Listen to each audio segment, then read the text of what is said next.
نحمده ونصلي على رسوله الكريم اما بعد فاعوذ بالله من الشيطان الرجيم بسم الله الرحمن الرحيم رب اشرح لي صدري ويسر لي امري واحلل عقدة من لساني يفقهوا قولي الله ولي الذين آمنوا يخرجهم من الظلمات إلى النور والذين كفروا أولياؤهم الطاغوت يخرجونهم من النور إلى الظلمات أولئك أصحاب النار هم فيها خالدون۔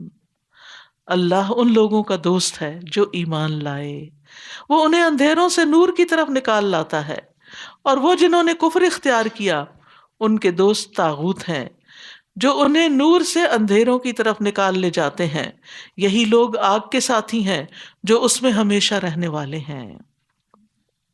اتنی خوبصورت آیت ہے، اللہ ولی الذین آمنوا، اللہ دوست ہے ایمان والوں کا۔ سبحان اللہ، کوئی پریشانی آئے، کوئی دکھ ہو، کوئی مشکل ہو تو کیا کہے انسان؟ اللہ میرا ولی ہے، اللہ میرا مددگار ہے، اللہ میرے ساتھ ہے۔ لا تحزن ان اللہ معنا، اللہ پہ ایسا یقین ہونا چاہیے۔ یہ ایمان کا تقاضا ہے۔ ولی الذین آمنوا، جب آپ ایمان لے آئے تو پھر کیا کرنا چاہیے؟ اللہ کو دوست بنا لینا چاہیے، اللہ کی مدد پہ یقین ہونا چاہیے کہ وہ مجھے اس مشکل سے ضرور نکالے گا۔ اگر اس نے کسی آزمائش میں مجھے ڈالا ہے تو کسی وجہ سے ڈالا ہے، اس کے پیچھے بھی کوئی حکمت ہے، لیکن وہ مجھے تنہا نہیں چھوڑے گا، وہ ضرور مدد کرے گا۔ اور پھر پچھلی زندگی پر غور کریں کہ جتنے بھی فیلئر سے اسی کے اندر سے کامیابیاں نکلی، اللہ کی مدد آئی۔ تو اللہ ایمان والوں کا مددگار ہے۔ تو ولایت دو طرح کی ہوتی ہے، ایک عام ولایت جس کے تحت وہ اپنے تمام بندوں کے حالات کی ذمہ داری لیتا ہے، اور ایک خاص ولایت جو صرف مومنوں کے لیے ہوتی ہے، یعنی اللہ سبحانہ تعالیٰ ان کی مدد کرتا ہے۔ اللہ تعالیٰ مومنین کا دوست ہے، متقین کا دوست ہے، واللہ ولی المتقین، صالحین کا دوست ہے، وہو یتولی الصالحین۔ تو اللہ کی مدد کے لیے ہمیں نیک کام کرنے چاہیے، یعنی اللہ کی مدد حاصل کرنے کے لیے، اور تقوی اختیار کرنا چاہیے۔ اور جس کا دنیا میں اللہ مولا ہو، پھر آخرت میں وہ تنہا نہیں ہوگا، وہاں بھی اس کا مولا اللہ ہی ہوگا۔ اور اللہ تعالیٰ قیامت کے دن اپنے اولیاء پر خاص رحمت نازل فرمائے گا۔ اب اس کی رحمت کے 100 حصے ہیں، ایک دنیا کے لیے اور 99 اللہ نے، حدیث کے الفاظ ہیں، باقی 99 رحمتیں اللہ نے اپنے اولیاء کے لیے رکھ چھوڑی ہیں۔ سبحان اللہ۔ اور پھر یہ دنیا والی بھی کر کے 100 پوری کر دے گا ان کے لیے۔ اور دنیا میں اللہ کی ولایت کسی کو حاصل ہوتی ہے تو اس کی نشانی کیا ہے؟ یخرجہم من الظلمات الی النور، انہیں اندھیروں سے نکال کے روشنی کی طرف لے آتا ہے، انہیں علم عطا کرتا ہے، انہیں ایمان عطا کرتا ہے، انہیں جہالت میں نہیں رہنے دیتا۔ 3 بڑے اندھیرے ہیں، ایک جہالت، لا علمی، اللہ سے لا علمی کہ کون ہے ہمارا رب، اس کے دین سے لا علمی، مرنے کے بعد کیا ہوگا اس سے لا علمی۔ یہ سب سے بڑا انسان کا دشمن ہے، یہ جہالت انسان کی سب سے بڑی دشمن ہے۔ تو انسان کی عقل مندی کا تقاضا یہ ہے، حکمت کا تقاضا یہ ہے کہ انسان زیادہ سے زیادہ اپنے دین کو جانے، اپنے رب کو پہچانے، اور اس سے رشتہ نہ کاٹے، تعلق نہ کاٹے، کیونکہ جو ہی سپلائی بند ہوتی ہے نا اس نالج کی، اس روشنی کی، تو اندھیرا ہو جاتا ہے۔ آپ لائٹ آف کریں کیا ہوگا؟ اندھیرا ہو جائے گا۔ یخرجہم من الظلمات الی النور، دوسرا اندھیرا کفر کا اندھیرا ہے جس میں ایمان روشنی کرتا ہے، اور تیسرا نافرمانی کا اندھیرا ہے، کیونکہ کبھی چھوٹی نافرمانی ہوتی ہے اور کبھی بڑی۔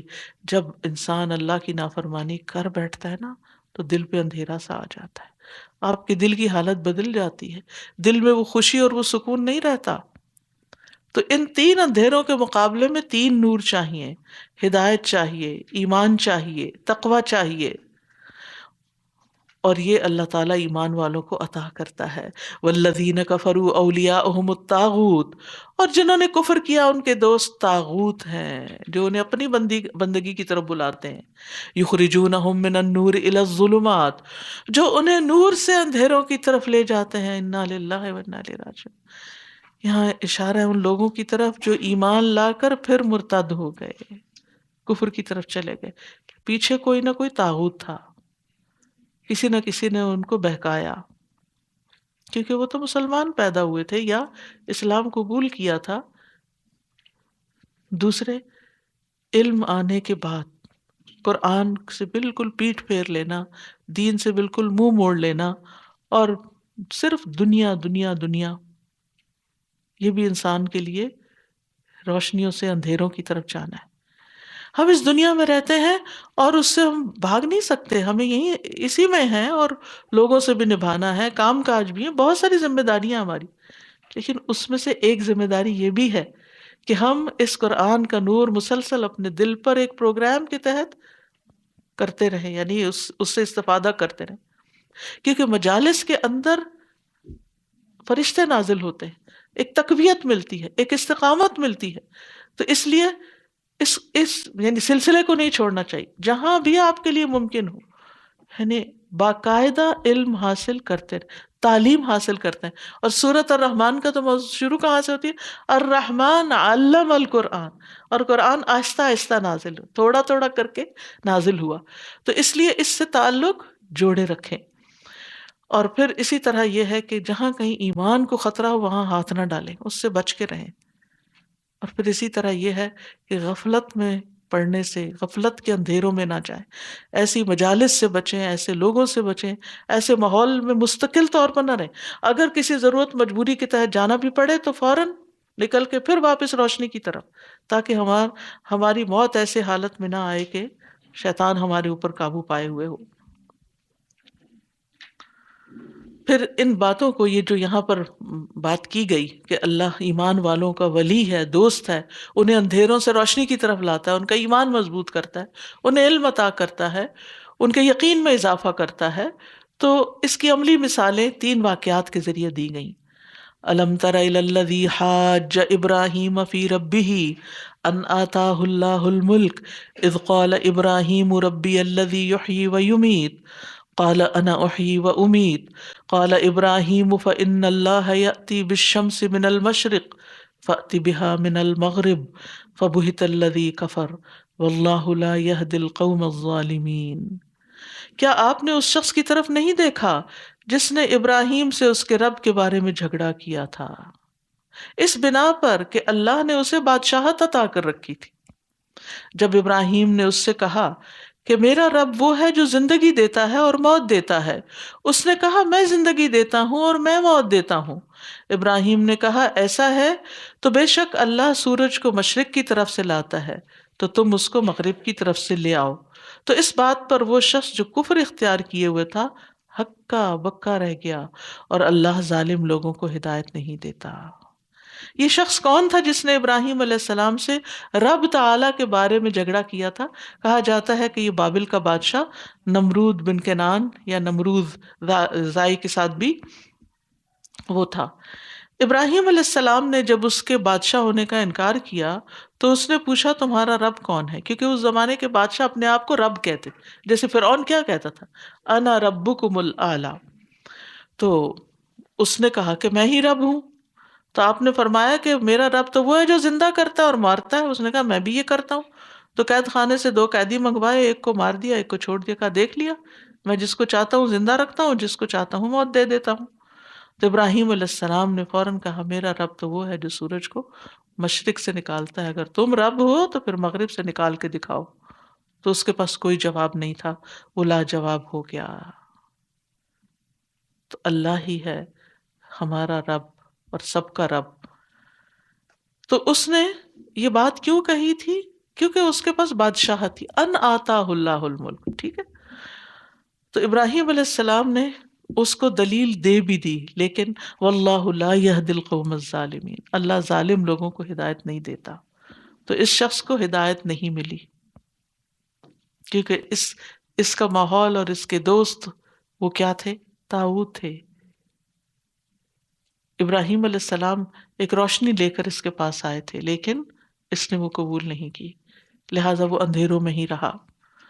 دوسری مثال، او کالذی مر علی قریۃ وہی خاویۃ علی عروشہا قال انا یحیی ہذہ اللہ بعد موتہا فأماته الله 100 عام ثم بعثه قال كم لبثت قال لبثت يوما أو بعد يوم قال بل لبثت 100 عام فانظر إلى طعامك وشرابك لم يتسنه وانظر إلى حمارك ولنجعلك آية للناس وانظر إلى العظام كيف ننشزها ثم نكسوها لحما فلما تبين له قال أعلم أن الله على كل شيء قدير. یا اس شخص کی طرح جو ایک بستی پر گزرا جو اپنی چھتوں پر گری پڑی تھی، کہنے لگا اللہ اس بستی کو اس کی بربادی کے بعد کس طرح زندہ کرے گا؟ اللہ نے اسے بھی 100 سال تک موت دے دی، پھر اسے زندہ اٹھا کھڑا کیا اور پوچھا تم کتنا عرصہ یہاں ٹھہرے رہے؟ اس نے کہا میں ٹھہرا ہوں 1 دن یا اس کا کچھ حصہ۔ فرمایا نہیں بلکہ تم 100 سال ٹھہرے رہے، تو تم اپنے کھانے اور پینے کی طرف دیکھو جو ابھی تک باسی نہیں ہوا، اور اپنے گدھے کی طرف بھی دیکھو، یہ اس لیے کیا تاکہ ہم تمہیں لوگوں کے لیے ایک نشانی بنا دیں۔ یہ تھا مقصد، تمہیں لوگوں کے لیے ایک نشانی بنا دیں۔ اور اپنے مردہ بوسیدہ گدھے کی ہڈیوں کی طرف دیکھو، ہم کس طرح انہیں اٹھا کر جوڑتے ہیں پھر انہیں گوشت پہناتے ہیں۔ تو جب اس کے لیے یہ کرشمہ ظاہر ہو گیا، کہنے لگا میں جان گیا ہوں کہ بے شک اللہ ہر چیز پر قدرت رکھنے والا ہے۔ اب یہ شخص کون تھا؟ اس کے بارے میں مختلف اقوال نقل کیے جاتے ہیں۔ زیادہ مشہور قول یہ ہے کہ یہ حضرت عزیر علیہ السلام تھے، اور بستی کے بارے میں بھی کہا جاتا ہے کہ یہ فلسطین تھی یا کوئی اور تھی۔ بہرحال کوئی بھی بستی ہو اور کوئی بھی انسان ہو، اللہ نے اس کو ایک نشانی بنا دیا۔ اور اس میں آپ دیکھیے کہ اس شخص کے دل میں یہ خیال گزرا تھا کہ اللہ اس کی موت کے بعد کس طرح اس کو اٹھائے گا۔ تو پہلا تعارف پچھلے واقعے میں ایمان باللہ کے بارے میں ہے، رب کے بارے میں ابراہیم علیہ السلام نے تعارف کرایا تھا، اور یہاں ایمان بالآخرت کے بارے میں یقین دہانی کرائی جا رہی ہے کہ کس طرح اللہ اپنے اولیاء کا دوست ہوتا ہے اور ان کے شکوک و شبہات دور کر دیتا ہے، لیکن دوسرے لوگوں کو توفیق نہیں ہوتی۔ اب یہاں پر آپ دیکھیے کہ اس کے دل میں بس خیال ہی گزرا تھا کہ یہ بستی جس کے پاس سے میں گزر رہا ہوں، جس کی چھت گری پڑی ہے، دیواریں بس کھڑی ہیں، کھنڈر ویران پڑی ہے، تو اس میں جو لوگ ہیں وہ چھتوں کے نیچے دب کے مر گئے، ہو سکتا ہے کوئی زلزلہ آیا، کوئی عذاب آیا، کوئی وجہ ہوئی ہو۔ تو اب ایک ہوتی ہے نا ڈیتھ کے، کوئی بیڈ پہ مر گیا، اس کو اٹھا کے جا کے قبرستان میں دفن کر دیا۔ اگر ایک سے زائد بھی ڈیتھس ہو جاتی کسی ایکسیڈنٹ میں تو بہت سارے لوگ ہوتے ہیں دفنانے کے لیے، لیکن کوئی بستی ایسی ہوتی ہے کہ پوری کی پوری تباہ ہو جائے، سب کی سب چھتیں گر پڑے، ایسی بربادی ہو کہ کوئی نہ بچے جو ان مرے ہوئوں کو نکال کے کہیں دفن ہی کر دے یا ان کا جنازہ ہی پڑھ دے، کوئی بھی نہیں بچتا۔ ایسے عذاب بھی آتے ہیں۔ تو اس نے جب وہ بستی دیکھی تو حیران ہوا کہ یہ تو سارے مرے پڑے ہیں، تو کون ان کو اٹھائے گا؟ کیسے اٹھیں گے یہ کیسے ہوگا جو اتنی بربادی ہو چکی؟ تو اللہ سبحانہ تعالیٰ نے اس کو سمجھانے کے لیے اس کو بھی موت دے دی، اور پھر 100 سال بعد اس کو اٹھایا، اور 2 نشانیاں اس کے سامنے رکھی تاکہ اس کو یقین آئے کہ وہ 100 سال یہیں رہا ہے۔ ایک یہ کہ کھانا باسی نہیں ہوا، اور دوسرا یہ کہ گدھا جو کہ زیادہ بڑی چیز تھی اور جان والا تھا، اس کو مار دیا اور اس کی ہڈیاں بھی الگ الگ ہو گئی، جیسے مرنے کے بعد آپ تو دیکھا ہوگا جانوروں کو پڑے ہوئے کہ ان کی ایک ایک ہڈی الگ ہوئی بھی ہوتی ہے۔ اب ان کو کچھ تو یقین آیا، پھر مفسرین لکھتے ہیں کہ وہ اٹھ کے اپنے گھر کی طرف گیا، تو سب لوگ جو اس کی زندگی میں تھے وہ تو مر گئے، تو اس نے کہا میں فلاں ہوں، تو کوئی اس کو پہچان نہیں رہا تھا۔ اس نے کہا کہ وہ تو مر گیا، تم کہاں سے آ گئے؟ تم نہیں ہو سکتے وہ۔ اب آپ خود سوچئے نا کہ کتنی حیرت کی بات ہے، اگر ہمارے درمیان کوئی بندہ آ جائے 100 سال پہلے مرا ہوا، تو وہ خود بھی پریشان ہو، اور دنیا کی حالت یہ دیکھ کے اب جو کچھ تبدیلی ہو چکی ہے، اور دیکھنے والے بھی ایک پریشان ہوں کہ یہ کیا ہو رہا ہے۔ تو کہتے ہیں کہ ایک بڑھیا عورت تھی، وہ ان کی لونڈی تھی، اور وہ بہت بوڑھی ہو چکی تھی، شل ہو چکی، مشلول کہتے ہیں فالج زدہ کو، اور پھر اس کے اندھی بھی ہو چکی تھی۔ تو اس نے کہا کہ ہاں ہاں میں پہچانتی ہوں، یہ وہی ہے، یہ تھا اور یہ غائب ہو گیا تھا، اس کے بعد نظر نہیں آیا، تو اس کی موت کا ہمیں نہیں پتہ چلا۔ تو بہرحال تو سارے بستی والے جو تھے وہ حیران ہو گئے. تو اس بڑھیا نے کہا میں تب مانوں گی تمہیں جب تم مجھے تورات کا کچھ حصہ سناؤ گے. تو کہتے ہیں کہ یہ اسی لیے کہتے ہیں کہ عزیر علیہ السلام تھے، انہوں نے جب تورات پڑھی تو وہ مان گئی کہ ہاں ہمارے لوگوں میں سے صرف ایک کوئی تورات آتی تھی اور یہ تم وہی ہو. یعنی اس کی بھی تصدیق ہو گئی کہ وہی 100 سال پہلے والا شخص ہی ہے.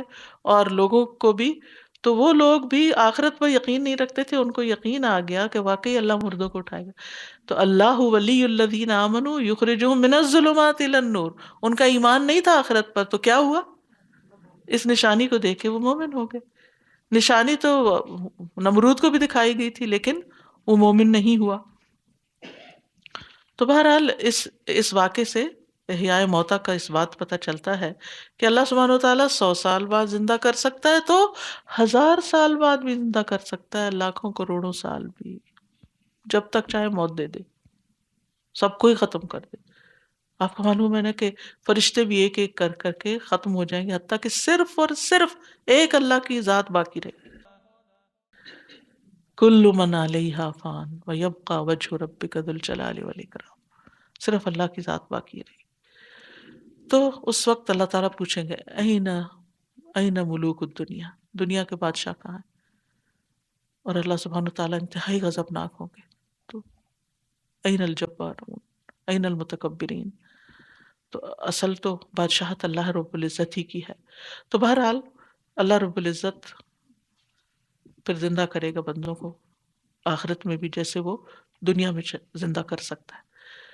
پھر اور کس طرح اللہ اپنے اولیاء کی مدد کرتا ہے؟ وَإِذْ قَالَ إِبْرَاهِيمُ رَبِّ أَرِنِي كَيْفَ تُحْيِي الْمَوْتَى قَالَ أَوَلَمْ تُؤْمِنْ قَالَ بَلَىٰ وَلَٰكِنْ لِيَطْمَئِنَّ قَلْبِي قَالَ فَخُذْ أَرْبَعَةً مِّنَ الطَّيْرِ فَصُرْهُنَّ إِلَيْكَ ثُمَّ اجْعَلْ عَلَىٰ كُلِّ جَبَلٍ مِّنْهُنَّ جُزْءًا ثُمَّ ادْعُهُنَّ يَأْتِينَكَ سَعْيًا وَاعْلَمْ أَنَّ اللَّهَ عَزِيزٌ حَكِيمٌ.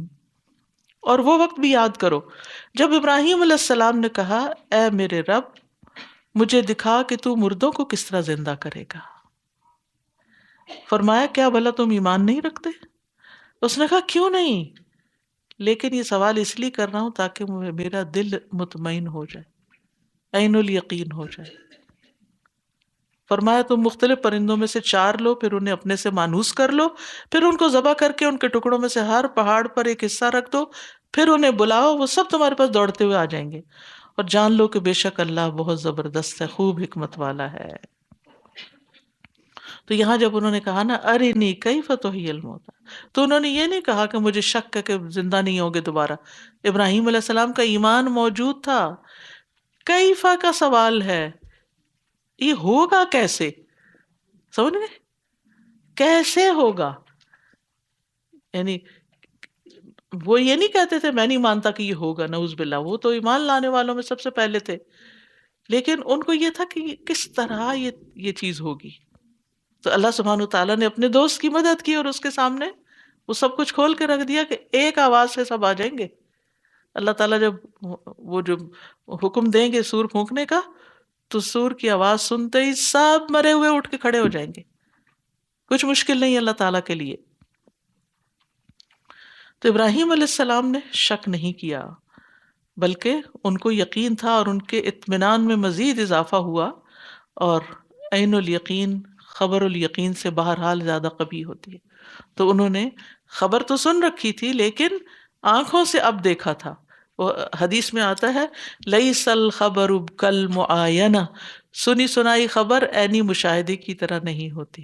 یعنی ایک چیز ہوتی ہے جو آپ صرف سنتے ہیں اور ایک چیز ہے سننے کے ساتھ دیکھتے بھی ہیں. کچھ آیتیں میں قرآن سے پڑھتی ہوں اور آپ بھی اس کو دیکھ رہے ہوتے ہیں کہ ہاں بھائی یہی لکھا ہوا ہے، اور جہاں ترجمہ میں تھوڑا آگے پیچھے کرتی ہوں وہ بھی نوٹ کر لیتے ہیں. تو یہ ہے عین الیقین. یہاں یہ وہی بتا رہی ہیں جو لکھا ہوا ہے. اور ایک ہوتا ہے کہ آپ کے پاس کچھ بھی نہ ہو، آپ کہیں جائیں صرف بیٹھ کر ہاتھ پہ ہاتھ دھر کے لیکچر سن کے آ جائیں، یا گھر میں کچن میں کام کرتے ہوئے کوئی آڈیو لگا لیں. ان دونوں میں فرق ہے، بہت بڑا فرق ہے. جو ایمان دیکھ کر اور سن کر دونوں ذرائع سے حاصل ہوتا ہے وہ دل کے اندر جاتا ہے. اور جب آپ صرف کیجولی سن رہے ہوتے ہیں نا، آدھی بات سنتے ہیں، آدھی مس کر جاتے ہیں، آدھی کچھ سے کچھ سمجھ لیتے ہیں، اور اگر لیٹ کے سنیں تو سو جاتے ہیں، اور بعض اوقات تو ساری ساری رات پھر آٹو پہ آڈیوز چلتے رہتے ہیں، اور انسان بہت کچھ سنتا رہتا ہے، اور کبھی جاگتے ہوئے بھی انسان نہیں سنتا جب اس کا دل سو رہا ہوتا ہے۔ تو بہرحال اللہ ہمیں سنوائے، اللہ تعالیٰ جس کو اللہ ہی سنواتا ہے، یہ بھی یاد رکھیے۔ وَلَوْ عَلِمَ اللَّهُ فِيهِمْ خَيْرًا لَأَسْمَعَهُمْ، سننے کے لیے بھی انسان کی طلب ہونی چاہیے کہ اللہ مجھ کو سنوا دے۔ اگر اللہ ان کے اندر خیر جانتا ہوتا تو ضرور ان کو سنوا دیتا۔ تو اگر ہماری طلب ہوگی، تڑپ ہوگی، تو اللہ بھی ضرور سنوائے گا۔ بہرحال یہ ایمان کے بعد یقین کا درجہ تھا جو انہیں حاصل ہوا، یاد ہے وہ بالآخرتی ہم یوقنون، اس سے آپ اس کو ریلیٹ کریں کہ آخرت پر وہ یقین رکھتے ہیں۔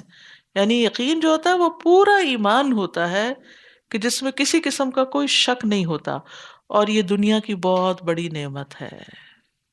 رسول اللہ صلی اللہ علیہ وسلم نے فرمایا، اے لوگو، بے شک انسان کو دنیا میں یقین اور عافیت سے بڑھ کے کوئی نعمت نہیں دی گئی۔ تم اللہ عز و جل سے ان دو چیزوں کا سوال کرتے رہا کرو کہ اللہ ہمیں یقین کی دولت دے، کیونکہ اس کے بعد نا انسان کو عمل میں کوئی مشکل نہیں ہوتی۔ یقین آ جاتا ہے نا بات پہ تو فوراً اٹھ کے کر لیتا ہے، اور پھر اس یقین کی وجہ سے گناہوں کی معافی بھی ہوتی ہے۔ رسول اللہ صلی اللہ علیہ وسلم نے فرمایا، جو شخص اس حال میں فوت ہوا کہ وہ لا الہ الا اللہ کی گواہی دیتا ہو اور اس بات کی کہ میں اللہ کا رسول ہوں، اور یہ گواہی دل کے یقین سے ہو، دل کے یقین سے کہ یہی ہے۔ کبھی کبھی نا ونڈو کے پاس کھڑے ہو کے بادل اور آسمان اور یہ چیزیں دیکھ کر اللہ سے باتیں کیا کر، یا اللہ میں مانتی ہوں یہ سب تو نہیں بنایا، میرا پورا یقین ہے یہ ساری نشانیاں جو میں دیکھ رہی ہوں تیری تخلیق کی، میرے اندر یقین پیدا کر رہی ہیں، واقعی تو ہی ہے، اور جس طرح چاہتا ہے جو کرتا ہے، تو اس کے سارے گناہ بخش دیے جائیں گے۔ جس نے یقین سے لا الہ الا اللہ پڑھا، تو کبھی یقین سے بھی پڑھا کر شکوک و شبہات کو دور کر دیا کریں۔ رسول اللہ صلی اللہ علیہ وسلم نے فرمایا، 5 چیزیں کیا خوب ہیں، جو شخص ان 5 چیزوں پر یقین رکھتے ہوئے اللہ سے ملے گا وہ جنت میں داخل ہوگا۔ نمبر 1 اللہ پر ایمان رکھتا ہو یقین سے پکا، نمبر 2 آخرت کے دن پر، نمبر 3 جنت اور جہنم پر، آخرت کے بعد خصوصیت کے لیے جنت جہنم کا الگ سے ذکر کیا، نمبر 4 موت کے بعد دوبارہ زندہ ہونے پر، نمبر 5 اور حساب کتاب پر ایمان رکھتا ہو کہ حساب کتاب بھی ہونا ہے، جو کر رہے ہیں نا اس کا حساب دینا ہے۔ آپ دیکھیں اگر آپ کو کسی نے کوئی اماؤنٹ دی ہو خرچ کرنے کے لیے اور پھر کہا ہو کہ بعد میں حساب کر لیں گے، تو آپ اس اماؤنٹ کو کیسے خرچ کرتے ہیں؟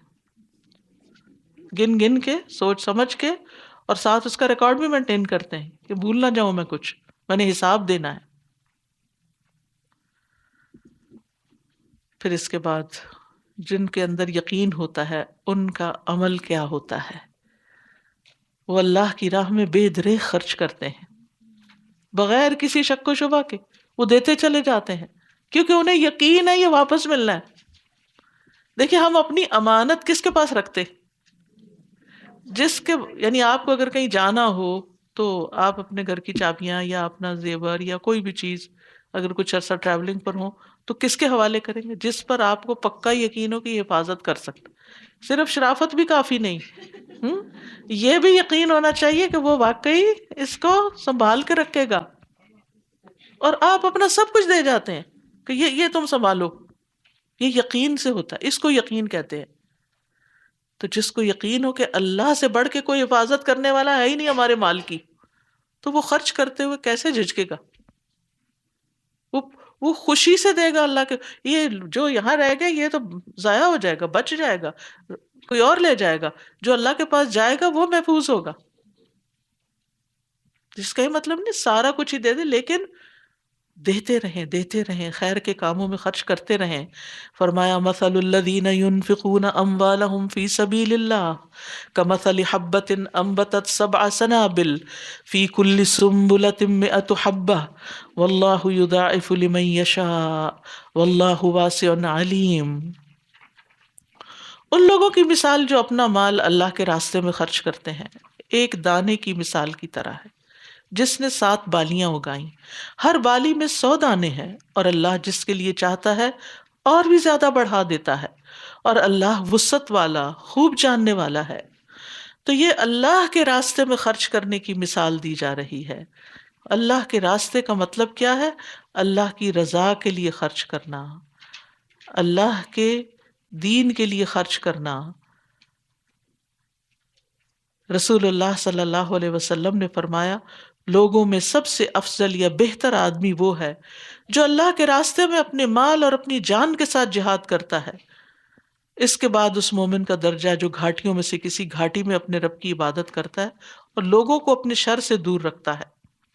تو یاد رکھیے، جو دیں اللہ کی خاطر دیں، فی سبیل اللہ، یعنی فی رضا اللہ، اللہ کی رضا میں،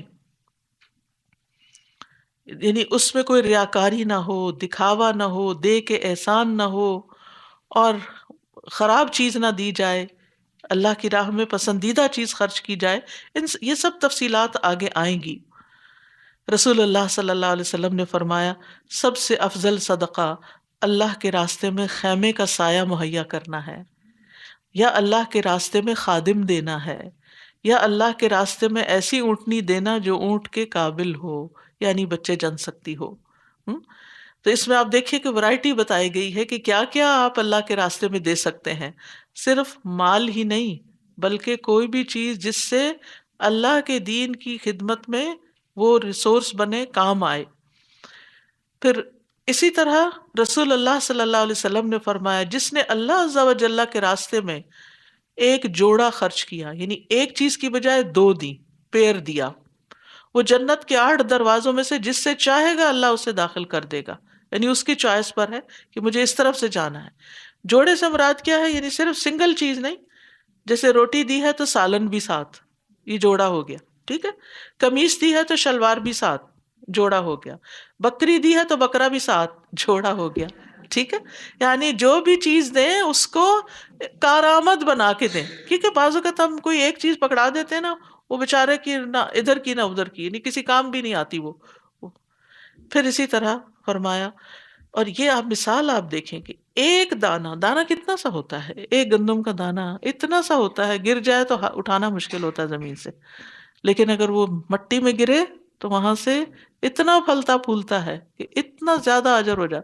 گویا اللہ کے راستے میں دینے سے مال صرف اتنا نہیں رہتا، بلکہ وہ بہت زیادہ بڑھوتری ہوتی ہے اس کے لیے، اور صرف 700 گنا بھی نہیں، واللہ یضاعف لمن یشاء، جس کے لیے چاہتا ہے اس سے بھی زیادہ بڑھا دیتا ہے۔ اور یہ ڈیپینڈ کرتا ہے کہ آپ نے چیز کیا دی، کس جگہ دی، کتنے خلوص کے ساتھ دی۔ پھر فرمایا، الذین ينفقون اموالهم فی سبیل اللہ ثم لا يتبعون ما انفقوا منا ولا اذى لهم اجرهم عند ربهم ولا خوف علیہم ولا هم يحزنون۔ وہ لوگ جو اللہ کے راستے میں اپنے مال خرچ کرتے ہیں، پھر خرچ کرنے کے بعد نہ احسان جتاتے ہیں نہ اذیت دیتے ہیں، ان کے لیے ان کا اجر ان کے رب کے پاس ہے، محفوظ، اور ان پر نہ تو کوئی خوف ہوگا اور نہ وہ غمگین ہوں گے۔ یہ دو بلائیں دنیا میں جان نہیں چھوڑتی، لیکن وہاں بالکل بے فکر ہو جائیں گے۔ تو یہاں اس آیت میں بنیادی طور پر اللہ سبحانہ وتعالی خرچ کرنے کا ایک ادب بتا رہے ہیں، اور وہ کیا ہے کہ اللہ کے راستے میں دیتے ہوئے احسان نہ جتاؤ کسی پر۔ اللہ ایسے لوگوں کی تعریف فرما رہے ہیں کہ جو اللہ تعالیٰ کے راستے میں جو مال خرچ کرتے ہیں تو کسی پہ احسان نہیں جتاتے، نہ زبان سے نہ اپنے کسی رویے سے، تو ان کا خاص اجر اللہ تعالیٰ نے اپنے یہاں محفوظ کر رکھا ہے۔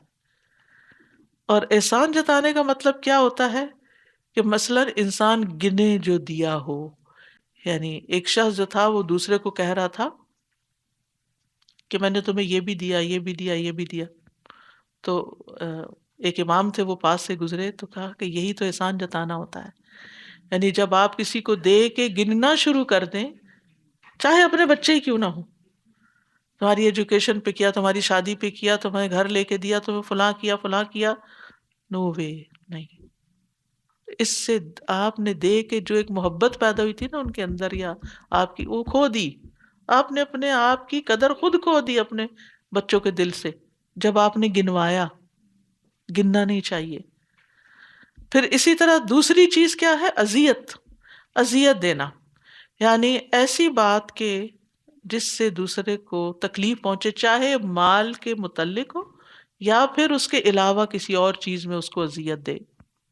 مثلا انسان کسی کو کہے، مثلا اپنے سرونٹ کو یا کسی کو جس کو جاب دی اس نے، یاد ہے تم کس حال میں تھے، کیا حال تھا تمہارا، محتاج تھے، تباہ حال تھے، تمہیں کس نے جاب دی، آج تم دیکھو کہ تم پر کس کا احسان ہے۔ یہ نہیں کرنا چاہیے۔ یعنی کوئی بھی ایسی بات جس سے کسی کو دکھ پہنچے وہ نہیں کرنی چاہیے۔ جس کے اوپر احسان کیا ہو، یعنی جن پر احسان کیا گیا ہو، ان کو دکھ نہیں دینا چاہیے۔ لیکن مشکل ہماری یہ ہے، ایک لمحے احسان کریں گے، دوسرے لمحے کچھ باتیں سنا دیں گے، کرا کے ضائع کر دیں گے۔ اس سے بچنے کی ضرورت ہے۔ اور پھر یہ کہ اس نیت سے بھی خرچ نہیں کرنا چاہیے کہ اس کو دے جس سے زیادہ ملے۔ یہ بڑا مالدار ہے، اس کو بڑا گفٹ دیں گے تو وہ ہمارے موقع پر اس سے بڑا گفٹ ہے، یہ نیت میں نہیں ہونا چاہیے۔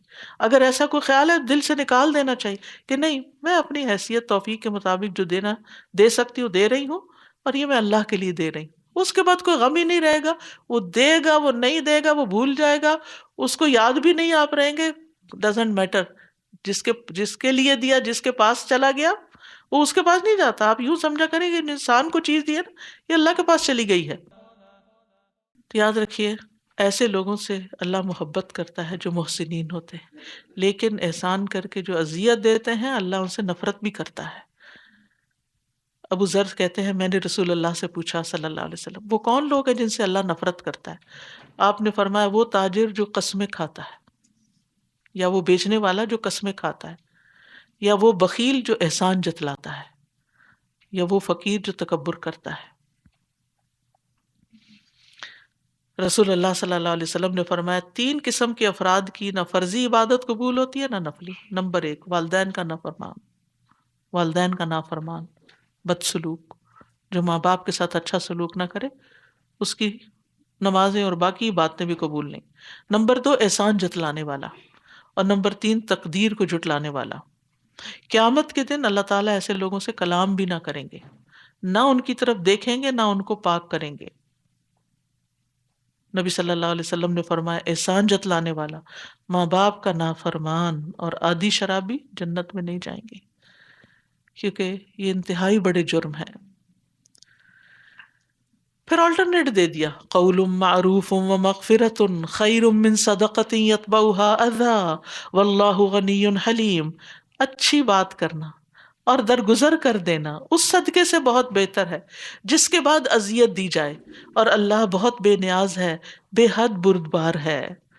یعنی اگر تم صدقہ نہیں کر سکتے، یا صدقہ کر کے چپ نہیں رہ سکتے، یا اذیت دینے سے باز نہیں رہ سکتے، تو پھر تم کیا کرو؟ بس لوگوں سے اچھی بات ہی کر لیا کرو، یہ بھی صدقہ ہے، اور لوگوں کی بدتمیزیوں کو معاف کر دیا کرو۔ اسی طرح اگر کوئی صدقہ نہیں کر سکتا، آپ کے پاس ہے نہیں کچھ دینے کے لیے، تو آپ یہ نہ ڈانٹ ڈپٹنا شروع کر دیں کہ یہ تو تم روزی منہ اٹھا کے مانگنے چلے آتے ہو، چاہے اپنے بچوں سے۔ نہیں اگر آج آپ کے پاس دینے کے لیے تو اچھے طریقے سے ٹال دیں، لیکن یہ کہ بد اخلاقی نہیں برتیں۔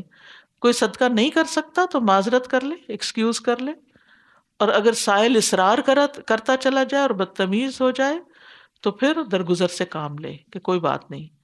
اللہ تعالیٰ کتنا درگزر کرنے والا ہے۔ واللہ غنی حلیم، حلیم کی صفت یہاں آئی ہے کہ اللہ سبحانہ تعالیٰ کتنا برداشت کرتا ہے ہماری بدتمیزیوں کو اور بد اخلاقیوں کو جو ہم لوگوں کے ساتھ کرتے ہیں، اور بعض گستاخیاں جو نعوذ باللہ اللہ سبحانہ تعالیٰ کے ساتھ کرتے ہیں۔ تو پھر کیا کرو؟ بھلی بات کرو۔ والکلمۃ الطیبۃ صدقہ، اچھی بات کہنا بھی صدقہ ہوتا ہے۔ بھلی بات کہنا آگ سے بچاؤ کا ذریعہ ہے۔ نبی صلی اللہ علیہ وسلم نے فرمایا آگ سے بچو، خواہ کھجور کا ایک ٹکڑا ہی کیوں نہ ہو، اور اگر وہ بھی نہیں تو اچھی بات کے ساتھ، اچھی بات، دوسرے کا دل خوش کرنا، حشاش بشاش چہرے سے ملنا، اپنے شر سے دوسروں کو بچانا، اور اگر کچھ بھی نہیں کر سکتے تو خاموشی اختیار کریں۔ اور اللہ تو غنی ہے، اللہ کو تمہارے مال کی ضرورت نہیں ہے، اللہ کے خزانے وسیع ہیں۔ اللہ تعالیٰ انتہائی بردبار ہے. یا ایھا الذین آمنوا لا تبطلوا صدقاتکم بالمن والأذى كالذی ينفق مالہ رئاء الناس ولا یؤمن باللہ والیوم الآخر فمثله كمثل صفوان علیہ تراب فأصابہ وابل فترکہ صلدا لا يقدرون على شیء مما کسبوا واللہ لا یہدی القوم الکافرین. اے لوگو جو ایمان لائے ہو، اپنے صدقات کو احسان جتا کر اور اذیت دے کر ضائع مت کرو. یعنی دیا ہوا بھی ضائع ہو جائے گا اگر یہ دو کام کیے.